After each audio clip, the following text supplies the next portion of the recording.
Hello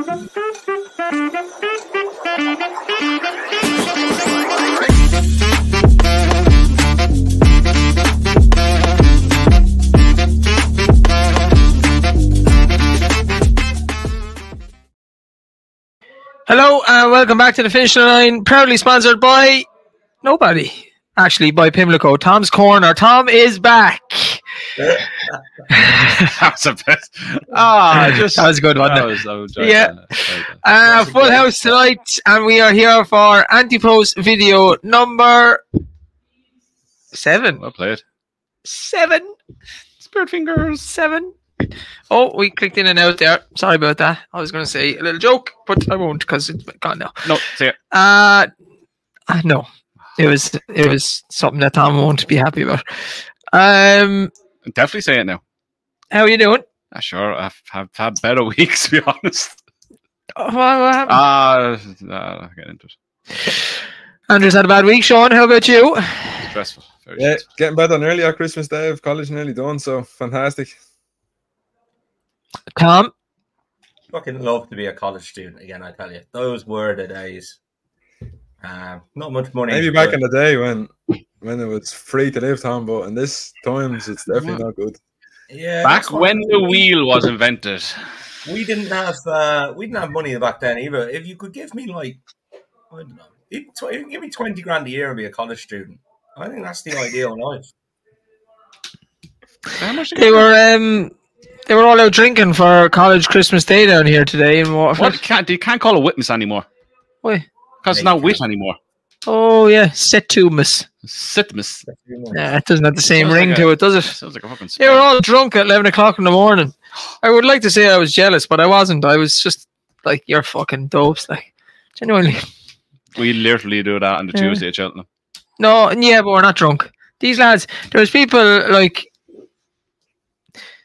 you know, do you know what's going to happen? It's going to be Tom's Corner and Dave's rant. Do you know, at the end of a night out, to be fair, I don't really stay to the end of a night out. Generally go home a little bit earlier. You're home before the next day starts. You have the people and they're falling around the place eating the chips and all that, like, and they were up outside Spar there, and they were doing that at 11 o'clock this morning. Were they? Yeah, they must have gone out last night as well, like Christmas Eve. 12 pubs for Christmas. They literally wake up and start drinking. It's crazy. Carry on.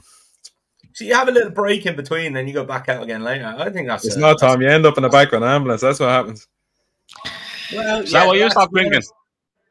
I didn't start, but that's all I see today, all over Camden Street. It's like... it's kind of what happened, Dave, last time we went out now. We started drinking at 12 o'clock. I didn't hear any of that. What would happen if you went out and started drinking at 12 o'clock? I said that's kind of what happened last time we went out and started drinking at 12 o'clock. Oh, it did. It really was. I wish the internet worked better. It'd probably record fine, like, you know that? Yeah, it's weird. Yeah, Tom, that was all you, though. Me and Andrew were fine. Yeah, it was all me, that one, in fairness. Yeah, it wasn't great. Tom making new friends, terrible pints of Guinness. Great night. Yeah, bad. And everyone was just a poor Richie McCaw. Bar the South Africans winning that kind of... You're literally the only one in the pub shouting on New Zealand. Ah, fuck.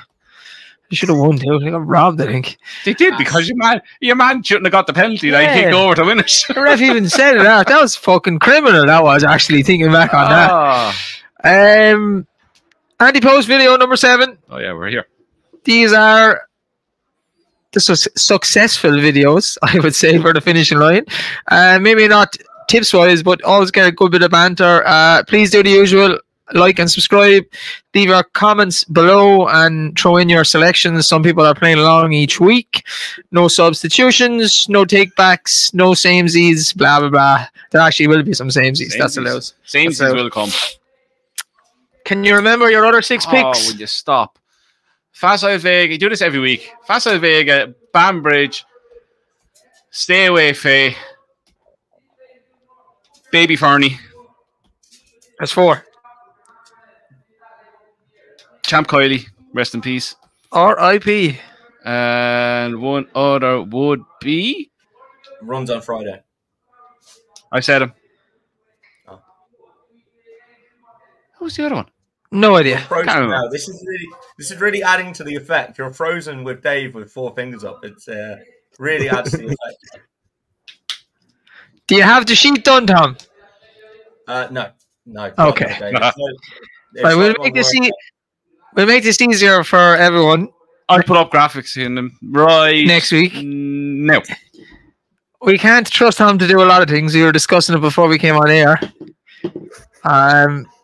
So Andrew's going to do it. More work for Andrew. Off. This week we do the usual. I'll start. Dubai. Who do you think I'm going for? You can't go Firefox here because No, I could like. No, you go Firefox Ballymore. That's Oh, what I could. I go. think he will go to the Ballymore. I could do that, but I'm not going. What's the other one you said last week? It's definitely not him then if you're thinking about it. I can't remember. My 7th pick is a mayor. Oh, shock. And it's the same as what Tom put up last week. It's Haka the Tabard for the Mayor's Chase. I think the market for the Mayor's Chase isn't great. We're not going to see Impervious. She was the most likely winner. Allegory the Fatty is useless in my opinion, and I think the best of her each season will be her first run. Still wasn't impressed with her jumping. I didn't like how she did not get up the hill last year and regressed significantly from run to run through the season. I liked Haka the Tabard last year. She ran well in the Mayor's Hurdle, so going around Cheltenham is no issue. Looked all in all out of chaser. First day down there at Cork. Didn't beat anything fantastic, but I don't think the Mayor's Chase market is anything fantastic. She's won a point to point. I thought she jumped very well, and I like her a lot. So I'm going to go in with her because, again, I know she's going to go for the race, barring injuries. What price is she? 8-1. Good, because I have to make the graphic. 8-1. She's actually 10-1, Dave. You get 10. Well, Oh, you're underselling yourself, kid. We'll take 10-1. Double 10-1. figures. Even better. I was happy with 8. Yeah. So there you go. Me? Andrew, you're up next. I found it kind of hard this week. So I kind of went to one of my favorite races of the festival. Supreme Novice Hurdle. No, David. Cross country. Cross Country Chase. Jesus Christ. I am going for Conflated, a 4-1 for the Cross Country Chase. Look at Tom's face. Look at Tom's face.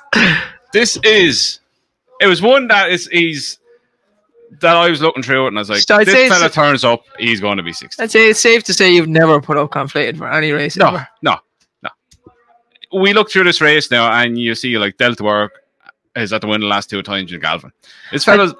I think even at Christmas last year when me and Tom said he'd definitely win and we were out drinking that day on the beer, we had to convince you that morning to back him. You were still at that stage saying, Not a horse I I like like. that horse. Yeah, horse I like. There you go. But he's better than the rest of these fellas. And he's 4-1, where I think he should be 6-4 in around that for this. He's going there. Gordon Elliott said he's going there. His form is still at grade level, but you put grade level for his age into the Cheltenham Festival, I'll never request to win. He's not going to win a Ryanair. He's not going to win a Gold Cup. Gordon is adamant that he's going to go here. He's came out and said that he's the best horse he's seen jumping a cross-country course. If he can replicate his form behind Jerry Clom in this, none of these are going to touch him. Delta Work is, I think he's 10 going 11. Galvin is Galvin. He's a grand horse. And as Conflated is still showing top graded form. If the rumours will be true that he's good around cross-country courses, this fella's going to be one of Gordon Elliott's gambles. It's going to be 6-4, I would reckon, on the day, if not shorter. Look, Delta Work, 10 rise and 11, 6 dish in the November meeting. Ran okay. He'll need a soft to heavy. He's had to get in the last 2 seasons in a row. What's the odds of him getting the 3 seasons in a row? Not likely. Winner of last 2 seasons, so we know what level he has to, that Delta Work has to run his level. I think Delta Work can run to that level and beyond. Galvin, Conflate is just about a horse in Galvin. And then the rest of them are just the handicappers that they've been running against in November meetings and whatnot. They'll be all running off level weights again. It's a grade 1 horse. He's miles above the rest of anything else in this. And he's a length and a quarter off Jerry Colom, who's second favourite for the Gold Cup at Down Royal back in November. goes here. He's not even anywhere near 4-1, so I'm getting him in the team. 4-1, conflated cross country chase. Conflated Never for thought I'd put him Andrew, up for number Andy. 7. Thomas, Dave, you're on about double tipping, if that's what you were going to call it. Sounds a bit samesies. dodgy, but, yeah, sounds a little bit dodgy, but I'm going to get the first double tip of the Sounds season. worse. That sounds worse. Double tip. Double tip. I don't know if they're half an hour behind or it's my mic, Sean. I don't really know at this stage. Oh, they're back now. They're actually moving in real time. It's fantastic. Do you know what this actually requires? It's all fine, like. It's mad, like. Don't worry about double tipping. Worry about double Dipping. I just said what you were thinking. Keep going, Dom. Off you go. Exactly. So my first double tip of the series is obviously West Balboa for the stairs. The more I was mad keen for the mares. The more they're talking though. I saw Harry put her up on another show the other day as his Ante-Post tip. She's favourite for the long walk now. In fairness to them, I was mad keen for them to go for the mares at the start of the season. But when you look at the stayers market, she has to go here. Tiupu is favourite 4-1. Phelem, the Otoy favourite, is 9-2. Irish Point is then 16-1. Like it's 4-1 and 9-2 and a 16-1 bar. And worth pointing out, Irish Point is also owned and trained by the same connections as Tiupu. So you imagine they might split them up here. West Balboa is then next in the market at 20-1. And then Impere Pass is in next. Sire de Burley, God love him, he's a great horse, but he's about 50. Dasher has had loads of chances and he can't do it. And then Classical Dream, Corbett's Cross, Stay Away Faye, they're all going chasing. And then you're into your Blazing Cows, Sir Gerhardt's, and Home by the Lees. We said a lot of times on this podcast that this is just crying out for something to come and open up this division. Sean, I know you think it could be Phelem. I've given the reasons why I'm a bit windy on him, but it could be. Tiupu, look, he could go and improve, couldn't he? And he could go and do it. But I just think at 20-1, when you've got an improving mare like her, she's favourite for the long walk, lads. So we're going to find out fairly lively. It's worth remembering they've got to give her £7 as well. So the kind of mark she's running to now, she needs to go and improve a bit again, but like she was very impressive at Aintree, showed no signs of stopping. So yeah, I'm mad keen. I don't see what's not to like. So yeah, West Balboa for the stayers at 20s. It's the right race now, at least, Tom. What's that? The right race. It's the right race. We've convinced you to the right race now. Whether the horse has to now do it. Well, look, when you're she was 25s for the mares and she's 20 for the stayers, so I don't mind that. If you're putting them up 4-1 each for 2 novice traces, there's no value there. But yeah, she's still a very, very good price. I'm getting GSI for this as well, lads, by the way. Proper. I think you're doing the right thing, putting her up now before and if she runs in the long walk, because if she wins that, she's going to be about 5 or 6-1 to win the stairs, I would imagine. Sean, your 7th pick of this Ante-Post year. Yeah, my 7th pick, and I'm going to dip into the novice hurdlers again, and it's going to be in the Ballymore, and it's going to be Ballybourne. He's 8-1. His bumper career was good. I personally think he's going to be the best of Willie's bumper horses from last year. Just how he done it, I think a 5-year-old, he's still growing up and maturing. I think there's a lot more that's going to come. He's hit the line very hard in his 2 bumpers, and then he came out and made his hurdle debut the weekend. And I think the vibes and market told you that he was not 100% ready for that, and Firefox was potentially more forward than him. And I think that showed in the race.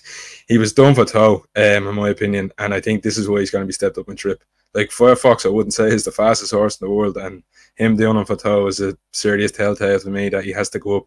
I think his jumping in the main was good. He did make a mistake at 2 out.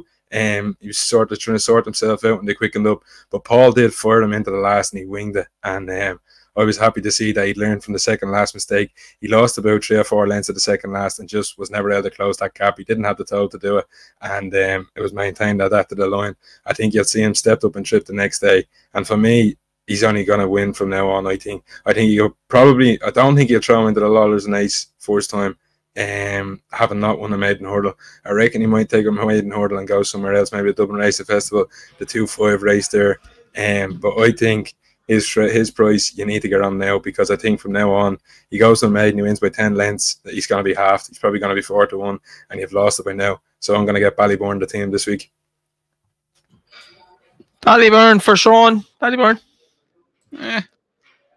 Ballyburn, Tom. High Post. Sean's kind of hot. Winners, Tom, no? No. I just think he got beaten by a better horse. I think Firefox is going to always, because he's in the Moran's colours, I think he's always going to be he beat him fair. Underappreciated. He beat him fair and square. I don't think there was any excuse. Yeah, he did, but if you had to say that Ballyburn was more forward than Firefox there, I'd say you're wrong. I mentioned last week I really thought about putting him up for the Ballymore 25 as he was at that stage, because I thought he'd beat Ballyburn, and I just don't want to be going with novices too early. But I could be going Firefox next week. What price is he, Sean? 8-1. 8-1. I think they're both going to be better for the longer trip. I can't understand why Firefox would not be shorter. What price is Firefox? 10s. I think the improvement is a factor in that, to be honest with you. This is the problem with this Willie Mullins talk, right? Is half of them aren't forward. The other half that come out and win are sure. Yeah, but the market tells you about them all, Tom. But it's not like it's not like he's trained half of them not fit and half of them fit. Like there's just no way. I'm not buying into all of it. They can't all be airplanes. If they get beat, everyone's turning around saying, "Oh, sure, they need to run." And sure, if they win, sure, they're airplanes because they all need to run. So I'm not buying it. But even if you look at Imperial Pass, the example of the weekend, he was 1-2 all day. Before the off, he drifts to 4-5. Like, there's something coming out of the yard that some of them aren't probably right. Yeah, I don't think they're fully wound up for their first run. Yeah. I'll change that. They're 100% not fully wound up for their first run. However, I'm not buying into this. Some people are saying some are and some aren't. Like it's a load of rubbish. Like and not all of them are going to turn the tables on horses just because they're not as fit as others. But Imperial Pass, I think we'll get to him. But yeah, I mean, I love Ballyburn. Like he's a nice horse, but I wouldn't have it just as a given that he'd go in and change the form of Firefox just because he wasn't fit. Yeah, that's kind of precisely what I was thinking. Like people are just, he'll beat him next time because he want him wound up. That's not always the case. Like you don't know. Like Firefox to me looked like just a better horse, and the reason I like Firefox is because, and I struggle to put him up because I really like Il Atlantique, who Firefox beat last year in a bumper. He outspeeded him. I really think he's definitely better than Ballyburn in Willie's, but I just don't know whether he's going to go to the Ballymore or the Albert Bartlett, because he looks like he could go to the Albert Bartlett, but it's just such a tough race. Yeah, like I put up Ballyburn for a horse to follow for the season, and I wasn't taken by anything he done on the weekend. It was a very, I would expect a bit more out of you there. Yeah, he's an interesting one because some people love him and other people, they're just like the way, like people probably think Firefox, he's not being wound up for that, and he definitely changed the form around with that. And I think the main thing.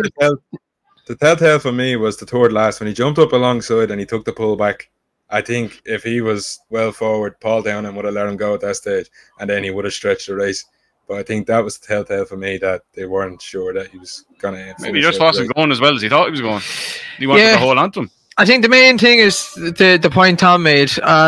Don't just presume all Willies need a run and are going to be better for it. That's not necessarily true. Sometimes they'll just be beaten by better horses. On that note, we are done for Ante-Post video number 7. Please do the usual, like, subscribe, follow along in the comments, and we'll see you next time.